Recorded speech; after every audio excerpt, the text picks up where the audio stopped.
Quand j'ai décidé de regarder The King's Speech, j'avais des attentes démesurées, un véritable tourbillon d'émotions dans le cœur.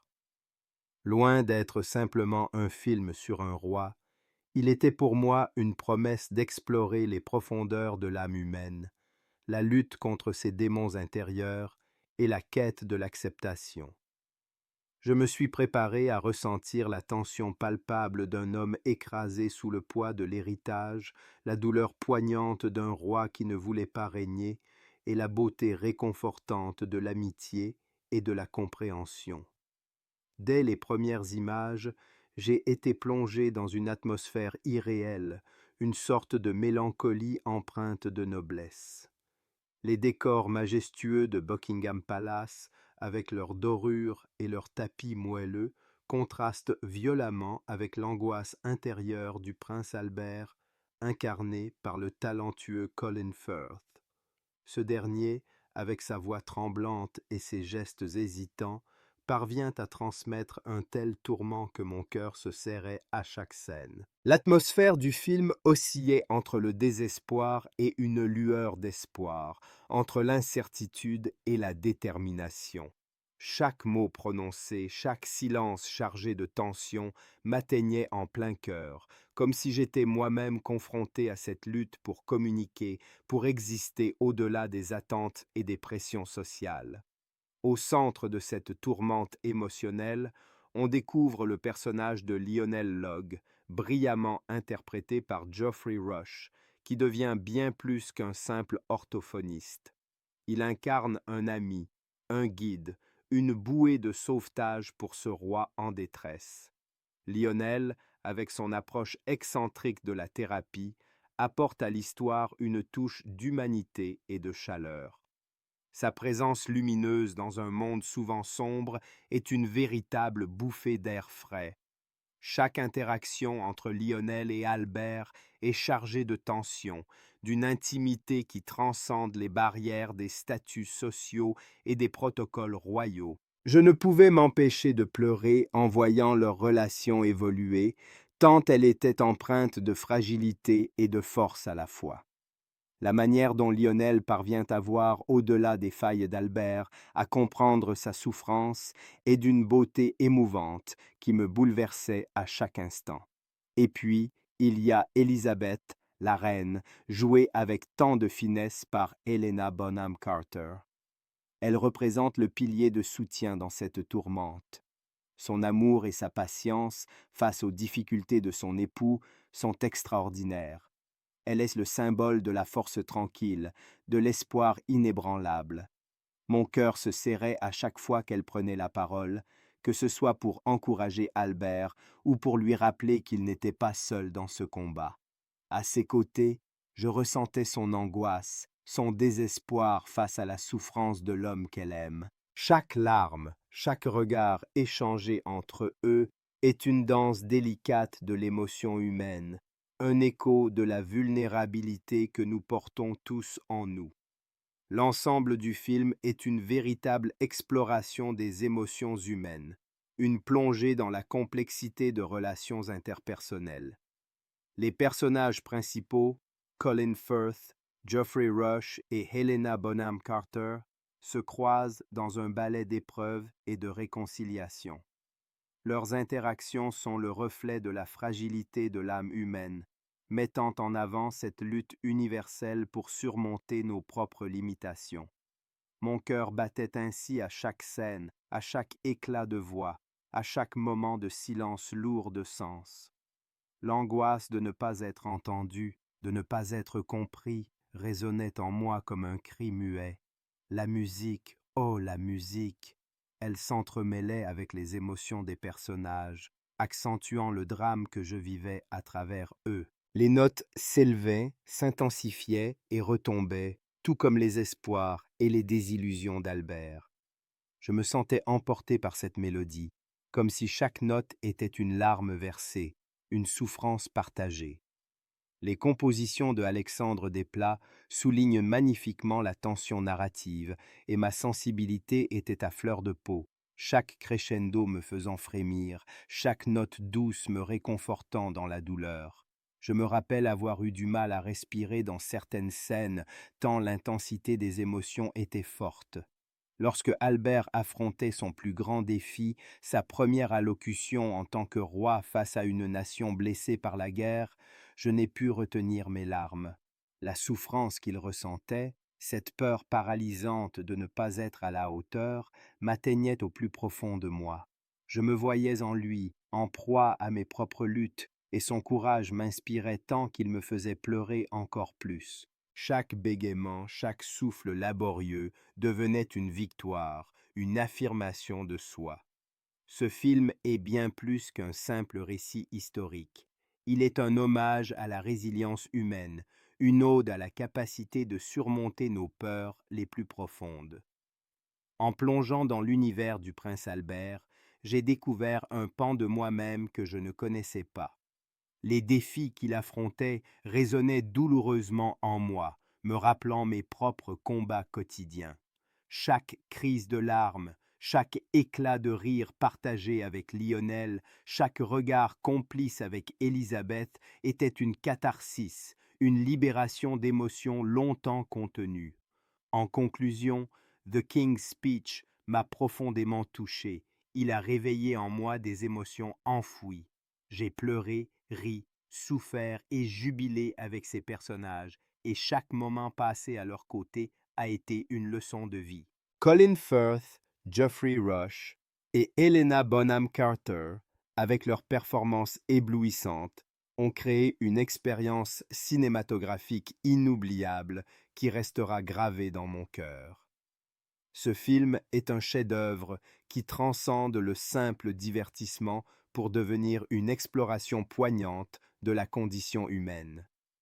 Je suis sorti de cette expérience émotive bouleversé, le cœur lourd, mais aussi empli d'une lumière nouvelle, celle de l'espoir et de la résilience.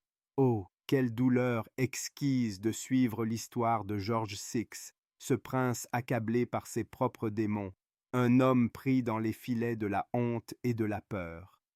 Nous sommes transportés dans une époque troublée, où chaque mot prononcé est un combat, chaque syllabe un effort titanesque, une lutte contre un ennemi invisible, le bégaiement.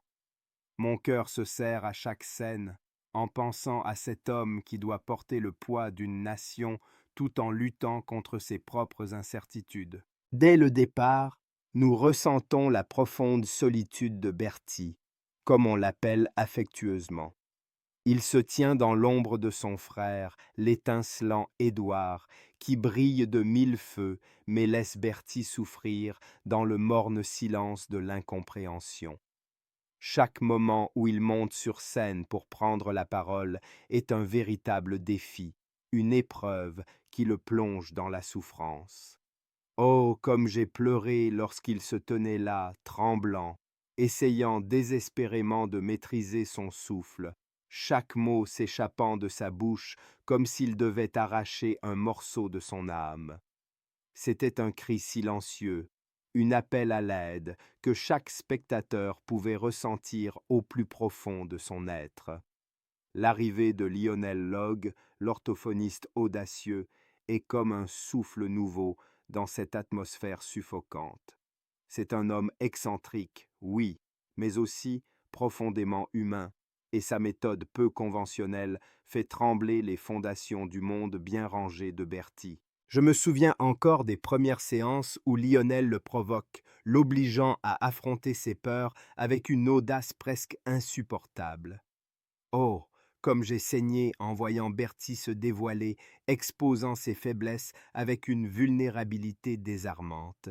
« Parle-moi comme un ami, » dit Lang, et je ne peux m'empêcher de pleurer à cette simple phrase, car elle révèle à quel point nous avons tous besoin d'un soutien, d'une épaule sur laquelle nous appuyer dans nos moments les plus sombres.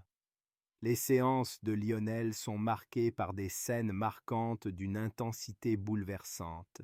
Cette scène où Bertie crie et se débat, où il est confronté à la vérité brutale de son handicap, est gravée dans ma mémoire. Les larmes m'envahissent, alors que je ressens chaque oscillation de son désespoir, chaque souffle coupé par la frustration. La façon dont Lionel lui demande de jurer, de crier des obscénités, comme une catharsis qui le libère lentement de ses chaînes, est à la fois révoltant et beau. C'est un moment où nous réalisons à quel point la voix est un symbole de pouvoir et combien il est tragique de voir un homme en être privé. Puis vient le grand tournant, le moment où le poids de la couronne pèse plus lourd que jamais. La menace de la guerre approche et Bertie doit faire face à l'éventualité de devenir roi. Mon cœur se brise alors qu'il se débat avec cette réalité. Comment peut-il diriger une nation alors qu'il n'est pas même capable de s'exprimer clairement? C'est un moment de vérité déchirant, où il réalise que son destin n'est pas seulement le sien, mais celui de millions de personnes qui s'accrochent à chaque mot qu'il prononce. C'est une pression insoutenable, et les larmes coulent sur mes joues, telles des rivières de désespoir et d'espoir mêlés. Et puis, comme un éclair dans la nuit, nous assistons à son discours à la radio. La tension est palpable, et chaque instant est un véritable tourbillon d'émotions. Quand il se lève pour prendre la parole, je sens la terreur et l'angoisse s'emparer de lui, mais aussi une détermination inattendue. Au fur et à mesure qu'il parle, je ressens la montée de l'espoir, chaque mot prononcé avec passion et force, comme s'il combattait pour chaque personne qui l'écoutait. Mon cœur explose de fierté alors qu'il surmonte son bégaiement, transformant sa douleur en un cri de ralliement. Ces mots résonnent non seulement dans la pièce, mais aussi dans les cœurs de ceux qui l'entendent. Il est enfin ce roi qu'il a toujours voulu être, et je ne peux m'empêcher de pleurer de joie et d'émotion alors que je réalise que sa lutte personnelle a trouvé sa résolution. La fin, oh la fin, est à la fois douce et amère. Il a vaincu son ennemi interne, mais les ombres de l'histoire continuent de le hanter. Je ressens une vague d'émotion, une mélancolie douce amère, car j'ai vu un homme découvrir sa voie au milieu du chaos et de la peur. La scène finale, où Bertie, désormais roi, se tourne vers Lionel, est un moment de gratitude silencieuse, une reconnaissance de la force que chacun peut trouver en soi. Je pleure, encore et encore, car je sais que ce n'est pas seulement une victoire personnelle, mais un témoignage de la résilience de l'esprit humain. Combien de fois devons-nous nous battre pour trouver notre place dans ce monde? Combien de fois devons-nous crier pour être entendus? The King's Speech n'est pas qu'un simple film, c'est un appel à la solidarité, à l'écoute, à la compréhension. Chaque personnage, chaque moment, chaque larme versée est un rappel que nous sommes tous liés dans notre humanité. Les luttes de Bertie deviennent les nôtres, et dans cette quête de voix, nous trouvons la beauté de notre propre existence, un reflet de nos propres histoires. Je ressors de cette expérience profondément touché, le cœur lourd, mais empli d'une chaleur nouvelle, une lumière d'espoir brillant dans le noir. Alors que les crédits commencent à défiler, une mélodie douce et poignante s'élève dans la salle, une création magistrale de Alexandre Desplat qui tisse une trame sonore si délicate qu'elle semble caresser chaque fibre de notre âme. Les notes s'entrelacent, se fondent dans un souffle, évoquant la lutte et la rédemption de Bertie avec une telle intensité que mes larmes se remettent à couler, comme un torrent inarrêtable. Chaque accord résonne comme un écho de ses peines, de ses triomphes et de ses transformations, et je me sens emporté dans un tourbillon d'émotions, comme si j'étais en train de vivre son combat à ses côtés. Les effets visuels, bien qu'en grande partie minimalistes, sont d'une profondeur incroyable. Le jeu de lumières et d'ombres, chaque plan parfaitement composé, capte l'essence de l'angoisse de Bertie et les instants de lumière qui percent ses ténèbres. La réalisation de Tom Hooper, majestueuse mais subtile, me laisse sans voix, car il réussit à capturer l'essence même de ce que signifie évoluer face à l'adversité. Les gros plans sur les visages, les silences pesants où les mots ne peuvent sortir, tout cela est un chef-d'œuvre qui laisse une empreinte indélébile sur le cœur. Ce que j'ai le plus aimé, c'est indiscutablement la façon dont ce film parvient à transformer une lutte personnelle en un récit universel. Je me suis senti si lié à Bertie, à sa vulnérabilité, à sa douleur et à sa victoire, que j'en ai oublié, l'espace d'un instant, mes propres incertitudes.